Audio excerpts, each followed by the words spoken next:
எப்பா நான் நல்லா இருக்கேப்பா. நல்லா இருக்கீங்களா? அம்மா எப்படி இருக்கா? என்னப்பா மத்தியானம் வீட்டுக்கு வரல நீங்களும் அம்மையும்?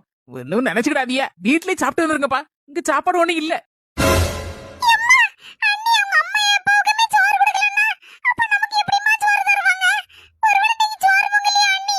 எடி மக்கா, வெளியில போயிட்டு வந்தோம்லாட்டி அங்கேயாவது ஏதாவது வாட்டிலேயே தின்ட்டு வந்திருக்கலாம். ஒண்ணும் தெரியாத மாதிரி அன்னிக்கிட்ட என்ன சாப்பாடு இருக்குன்னு கேளுமா. அருமலா வயிறு பசிக்கு சோத்த போட்டு கொண்டா. டேய் தட்டுல எல்லாம் போட்டா சரிப்படாது பாத்துடுங்க.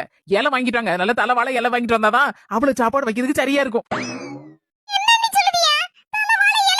ஆமா அத்தனை ஐட்டம் இருக்குல்ல, எல்லாத்தையும் தட்டுல புறக்கி வச்சோம்னா தட்டு நிறைஞ்சு போயிரும். அதான் தலைவாழை இலைன்னா ஒண்ணு வைக்கிறதுக்கு இடம் வசதியா இருக்கும், விட்டு விதியா இருக்கும், வச்சு திங்கிறதுக்கும் நல்லா இருக்கும்ல. அதான் சொன்னேன் உங்க அம்மிட்ட தலைவாழை இலை வாங்கிட்டு வாங்கன்னு. வாங்கிட்டு வந்தா எல்லாரும் உட்காந்து சாப்பிடலாம்.